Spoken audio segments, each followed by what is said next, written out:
అంబేద్కర్ కోనసీమ జిల్లా పోలవరం మండలం పశువులంక గ్రామంలో జలజీవన్ మిషన్ ద్వారా చేపట్టనున్న పైప్లైన్ విస్తరణ పనులకు ఎమ్మెల్యే సుబ్బరాజు శంకుస్థాపన చేశారు.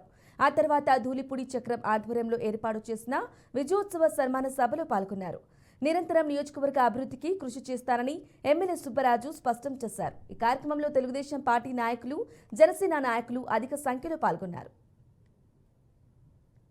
అంబేద్కర్ కోనసీమ జిల్లా ముమ్మిడివరం నియోజకవర్గం యానం సుంకరపాలెంలో కూటమి శ్రేణులు విజయోత్సవ ర్యాలీ నిర్వహించారు. ముమ్మిడివరం ఎమ్మెల్యే దాట్ల సుబ్బరాజు, అమలాపురం ఎంపీ హరీష్ మాథూర్ విజయోత్సవ rally Yanam Sunkarapalem bypass road నుండి అమలాపురం వరకు నిర్వహించారు. ఈ ర్యాలీ మధ్యలో కార్మిక శాఖ మంత్రి సుభాష్ వారితో పాటు పాల్గొన్నారు.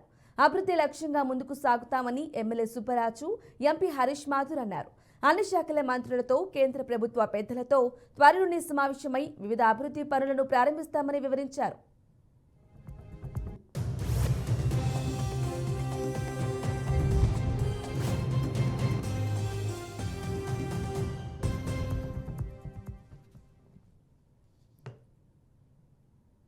బాగుండాలని చెప్పి ఎప్పుడు మా చిన్నప్పటి నుంచి కూడా చూస్తాం.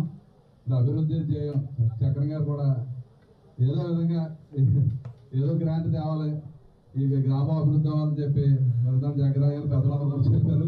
మా వివేకానంద గారు అదే ముందు జగన్ గారికి తాత వారికి ఇచ్చారు గ్రాంట్.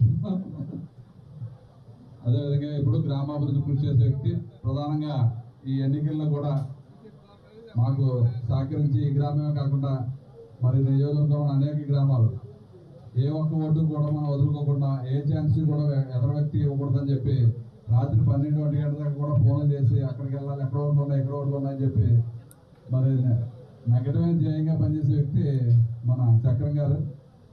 మరి అటువంటి వ్యక్తులందరూ ఈరోజు నాకు తెలుగుదేశం పార్టీతో పాటు ఈరోజు జనసేన పార్టీ నుంచి కానీ, బీజేపీ నుంచి కానీ, మరి గతంలో మన స్థానిక శాసనసభలో పొన్నాడు సతీష్ గారితో ప్రయాణం చేసిన చాలా వ్యక్తులందరూ కూడా అతను 5 సంవత్సరాలు అతని వ్యక్తిత్వాన్ని చూశారు, అతని అభివృద్ధిని చూసి, అతని అవినీతిని కూడా చూసి ఈరోజు మనకు కూడా ఎంతో సహకారం చేసి మరి ఎప్పుడూ రానటువంటి మంచి మెజార్టీని అందరి సహకారంతో ఇచ్చి నన్ను 2వ సారి అసెంబ్లీకి పంపారు.